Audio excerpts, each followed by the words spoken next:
I think so इसको हिंदी में रखते हैं। प्लान मेरा गुजराती में था, but I am not sure कि मैं इसको अनलिस्ट रखूंगा या फिर पब्लिक भी अपलोड करूंगा। The concept of loving someone, या फिर कॉन्सेप्ट ऑफ एक्सेप्टिंग और लविंग जो हमारे अराउंड में है, जो कि हमारे जितना इमोशनल नहीं है, इट्स ऑल ओके अगर हमारे जितना इमोशनल नहीं है, हमारे जितना एक्सप्रेस नहीं कर पाते, बट एटलीस्ट क्या वो हमें समझ रहे हैं। जो हम उनको प्यार करते हैं, जिस हिसाब से उनके लिए केयर करते हैं, जब भी हम अवेलेबल रहते हैं उनके लिए, क्या वो उसको भी मिसअंडरस्टैंड करते हैं, फिर उसको भी नेग्लेक्ट करते हैं? मेरा ये मतलब एक क्वेश्चन नहीं है, बट ये मेरा एक ऑब्जर्विंग है। मुझे फर्क नहीं पड़ता, मैं तुम्हें अगर इतनी क्वांटिटी में लव दे रहा हूँ, इतनी क्वांटिटी है, और तुम मुझे इतना दे रहे हो, तो क्योंकि मैं प्यार करता हूं, तो या प्यार, चिंता, केयर, अफेक्शन जो अपने लोग होते हैं, अपने फैमिली, अपने फ्रेंड्स, तो वहां पे मैं मापता नहीं हूँ, तोल माप नहीं होता कि भाई मैंने अगर इतना दिया है तो सामने वाला मुझे इतना क्यों दे रहा है, क्योंकि वो अलग हो सकता है। बट जो मैं इतना दे रहा हूँ, उसको भी अगर वो नेग्लेक्ट कर रहा है, सामने अप्रिशिएट नहीं कर रहा, तो कब तक जो है लोग हम उनको प्यार करते रहेंगे? कब तक एक बोटल अप होते रहेंगे अपने अंदर ही, अपने अंदर ही? एक्सपेक्टेशंस होती है हमारी, बेयर मिनिमम होती है। मैं इसलिए बोल रहा हूँ, अगर मैं इतना प्यार करता हूँ तो सामने वाला इतना करेगा, चलता है, क्योंकि ये एक बिजनेस या फिर तोल माप नहीं है कि मैंने तुझे इतना दिया है तो तू मुझे इतना दे। बट द थिंग इज, क्या सामने वाला उसको एक्नोलेज करता है? The main thing is that जरूर चेक करना, जरूर फाइंड करना कि सामने वाला क्या आपको उतना एक्नोलेज कर रहा है जितना आप उसको प्यार दे रहे हो, जितना उसको आप अफेक्शन दे रहे हो। हर एक की जिंदगी सेम नहीं होती, हर एक का चाइल्डहुड सेम नहीं होता, but still at the end जब हम हमारी एज के हो जाते हैं, फॉर एग्जाम्पल मैं 21 का होने वाला हूँ, एंड ये सब जो चीजें मैं बोल रहा हूँ, वो आई थिंक सो जब मैं 17-18 का था, लास्ट 3-4 साल से मेरे अंदर आ चुकी है। समझ समझ चुका हूँ कि पास्ट है, चलो जो कुछ भी है, जो कुछ भी यू नो छोटे हैं, जो कुछ भी है जिंदगी में आपके, आपके भाई बहन है, माँ बाप है, जो कुछ भी है, अगर आपको नहीं मिला इतना समय, अनफॉर्चुनेटली अगर सब लोग अपने बिजी थे, ये भी एक कॉन्सेप्ट है कि पैदा तो उन लोगों ने कर लिया, लेकिन अब हमारा क्या? पैदा करने के बाद सिर्फ वो ड्यूटी निभा रहे हैं कि नहीं बेचारा ये है वो है। अगर वो ड्यूटी निभा रहे हैं तो हमारे लिए थोड़ा वो हार्ड रहता है कि नहीं, जस्ट सेक ऑफ इट कि हमने इसको पैदा किया इसलिए हमें इसको पालना पड़ेगा। वो नहीं होना चाहिए मेरे हिसाब से। थैंकफुली नहीं होता है काफी लोगों के साथ, इंक्लूडिंग मी एज वेल। मुझे अफेक्शन और जो कुछ भी मिला है, I am lucky enough, I will say कि मिला है मुझे। But the thing is, with time हम वापस जब देते हैं तब क्या वो एक्सेप्ट कर पाते हैं? मैं ये बोल रहा हूँ, सच्ची बात है मेरे हिसाब से कि हम जितना ट्राई करते हैं उतना ज्यादा हम अपने आप को डिसअपॉइंट करते हैं कि क्यों मैंने ये सारी उम्मीद लगाई, क्यों मैं ही सबसे ज्यादा प्यार करता हूँ, क्यों मैं सिर्फ उम्मीद लगा के चलता हूँ कि अगर मैं इतना दे रहा हूँ तो सामने वाला इतना भी देगा, सामने वाला क्यों इतना देगा? बट ये सामने वाला इतना भी नहीं दे रहा है, या फिर जो मैंने इतना उसको प्यार दिया है, जो कुछ भी है, मैं माप तोल नहीं कर रहा। जो ये मैं बोलता रहा हूँ ना, मैं इतना ज्यादा दे रहा हूँ, सामने वाला इतना दे रहा है, ये जस्ट एक एग्जाम्पल की बात है। जरूरी नहीं है कि आप इतना दे रहे हो, सामने वाला इतना दे रहा है। सामने वाला इतना दे सकता है, प्यार बहुत ज्यादा दे सकता है, आप उसको सामने इतना एक्नोलेज कर रहे हो।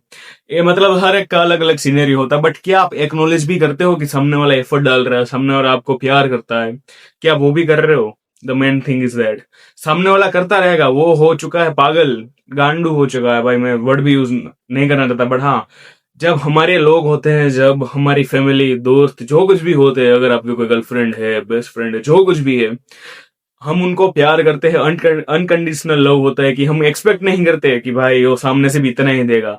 बट क्या हम जो दे रहे हैं वो सामने वाला उसको उतना भी एक्नोलेज करके एक्सेप्ट कर रहा है? क्या वो ध्यान भी दे रहा है?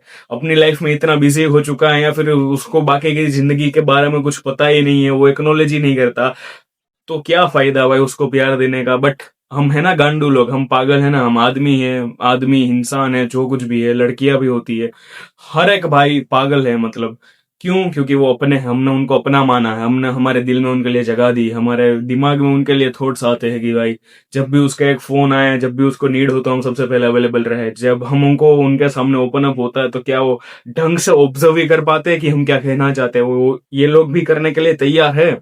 हम तो उनका पूरा देख लेते हैं कि नहीं बेचारा यहाँ से गो थ्रू कर रहा है, वहां से कर रहा है, वो नहीं कर पाते या जो कुछ भी है। बट दैट्स द इश्यू यार। लव अनकंडीशनल होता है, प्यार अनकंडीशनल होता है।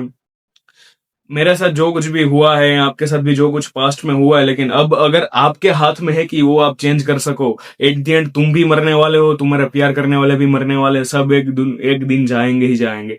तो जो टाइम बचा है, फॉर एग्जाम्पल मेरी बात करूं, 21 साल में जो मैंने नहीं किया है वो बाकी के मेरी जिंदगी के मैं कर सकता हूँ मेरे फैमिली के साथ में। मेरे जो भी मैं उनसे प्यार करता हूँ, फैमिली फ्रेंड्स, चाहे मुझे कुछ नहीं मिला हो। फॉर एग्जाम्पल मेरा 21 साल स्टार्टिंग का, 18, 19, 20 साल मुझे कुछ नहीं मिला, ना ही दोस्तों के साथ घूम पाया, ना फैमिली के साथ टाइम स्पेंड कर पाया। मैं भी हॉस्टल में रहता था, ये था वो था।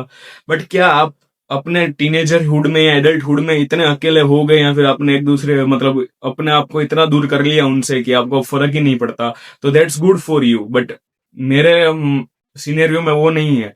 मुझे अगर नहीं मिला है तो एटलीस्ट मैं अपनी आगे वाली जनरेशन को देना चाहता हूँ जो मुझे नहीं मिला था। फॉर इन माई ओपिनियन, मुझे नहीं मिला इसलिए मैं ही ऐसा बन गया कि मैं अपनी आगे वाली जनरेशन को भी प्यार ना दे पाऊं, या फिर उनको भी कह लूं कि बेटा मैंने तो अकेले कर लिया, तब तेरी बारी है। क्यों करे भाई बेटा वो अकेला?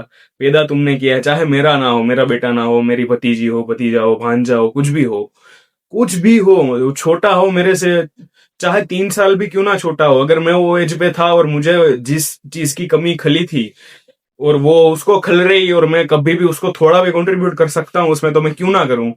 मेरा ये मानना है। इसलिए हमेशा याद रखो, what is the purpose of having heart, about obviously biologically की बात नहीं है, बट हाँ, व्हाट इज द मतलब मीनिंग ऑफ हार्ट, मतलब दिल है तो क्यों है भाई? किसी को प्यार कर सकते हो, अपने परिवार की चिंता कर सकते हो, अपनी जिंदगी बर्बाद मत करना उनके चक्कर में। मैं ये भी बोलना चाहता हूँ। बट वो थीन लाइन आती है कि मेरी फैमिली मुझसे प्यार करती है लेकिन जता नहीं पाती, और मेरी मेरी फैमिली मेरे बारे में केयर नहीं करती, और उनकी वजह से अब मैं होल्ड बैक हो रहा हूँ। क्या हो रहे हो वो फाइंड आउट करना है, आपको समझना है। मेरा यही ओपिनियन है कि समझो क्या करना है, आप सब चीजें फाइंड आउट करो, फिगर आउट करो। बाकी उन्होंने तो हमको पैदा ही किया था ना, उनके लिए तो हम उनके बेटे हैं, लेकिन हमारे लिए तो पूरी दुनिया है वो। जितने मेरे बड़े भाई होंगे, आपकी बड़ी बहन, बड़े भाई, छोटे भाई होंगे, आप भी याद रखना अगर आपका कोई छोटा सिबलिंग है तो, कि वो आपके बाद आया, मतलब आपने उसके बिना जिंदगी के 3-4 साल जिए होंगे, आप वो याद रखना। लेकिन जब वो पैदा हुआ तो उसकी लाइफ पे स्टार्ट टू एंड आप हो उसके पास, उसकी लाइफ में वो आप एक रोल प्ले करते हो उसकी लाइफ में।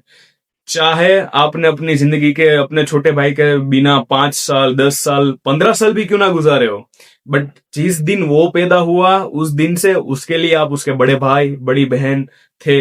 तो अगर आपका कोई छोटा भाई आता है, छोटी बहन आती है, या आपका कोई भतीजा है छोटा, तो हमेशा याद रखना आपने उसके बिना काफी साल गुजारे होंगे, लेकिन जब वो पैदा हुए तो आप उसकी लाइफ में प्रेजेंस थे। तो उसकी कमी मत खलने देना कि भाई मैंने इसको प्यार नहीं किया बचपन में।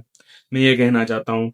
बड़े होने के बाद वो भी आपको वापस से प्यार करना चाहेगा, अगर वो कर पाता है तो पूरे पूरी ट्राई करेगी, कर पाएगी भी अगर लड़की है तो। जो कुछ भी है, याद रखो कि फैमिली है यार, at the end of the day चीजें डिराइव, मतलब मुझे मेरी ड्राइव, नॉट डिराइव, मुझे मेरी ड्राइव हमारे लोगों से ही मिलती है। हाँ, विदाउट एनी डाउट भाई, अकेला भी मैं कर लूंगा भाई, बोलते हैं ना मैं फाड़ूंगा, मैं तोड़ूंगा, हाँ मैं कर लूंगा, बट करने के बाद क्या है भाई, मतलब अपने आप को बस एक ही चीज में ढलना है कि नहीं भाई, और चाहिए और चाहिए, हंगर और है, करो भाई, 35-40 तक करो भाई। कब रुकेगी हंगर? पैसों की, नंबर की, कब रुकेगी? जब रुकेगी तब देखोगे आगे पीछे कोई है आपके साथ में, नहीं है, गुड, गुजार लो अपनी अकेली जिंदगी, क्योंकि 40 साल तक आपने वही किया था। अगर एक दो भी है, अप्रिसिएट करो उनको। मेरा भी वही मानना है कि मैं जिंदगी में कहीं भी जाऊंगा, जितना भी आगे बढ़ूंगा, मेरे फैमिली की वजह से मैं बढ़ा हूं। एग्जिस्टेंस मेरी उनकी वजह से ही है, हर एक चीज उनकी वजह से ही है। सो या मेरे लिए हार्ड होता है, कभी कभी, जनरली काफी टीनेजर्स के लिए, यंगेस्ट चाइल्ड के लिए भी हार्ड होता है कि घर में सब चीजें देखते हैं, ये है वो है वगैरह वगैरह। बट आई डोंट नो, वो थोड़ा हार्ड हो जाता है कि हम जिस इंटेंसिटी से कर रहे हैं क्या वो हमें वापस मिल रहा है? The answer is maybe no, maybe yes, उससे ज्यादा भी मिल सकता है। आपको अपने छोटे बच्चे की तरह रखते हैं, मे बी ग्रेटफुल, मेरे साथ भी ऐसा है। बट हाँ, जो चीज नहीं मिल पाती उसको मांगने से कोई फर्क नहीं, मतलब उसका कोई मीनिंग नहीं है। जो चीज चली गई उसको भी याद करके मीनिंग नहीं है। जो बची है हाथ में, जो जमा पूंजी है आपकी लाइफ की, आपकी फैमिली के साथ, आपके माँ बाप बूढ़े हो रहे हैं, आपके बड़े भैया हो सकते हैं, बड़ी बहन हो सकती है, आप बड़े हो रहे हो, आपके छोटा भाई है, एक दिन आप भी जाने वाले हो, तो उसके साथ टाइम स्पेंड कर लेना। वो क्या कहना चाहता है, क्या कहना चाहती है, समझ लेना। क्योंकि what is earth without art, मतलब वो एक भी है ना लाइन, सेम मेरे लिए भी वही है। मेरे लाइफ का आर्ट मेरी फैमिली, मेरा दोस्त, मैं, including myself as well, मैं भी हूँ। सो या मेरे को यही कहना था। Peace out.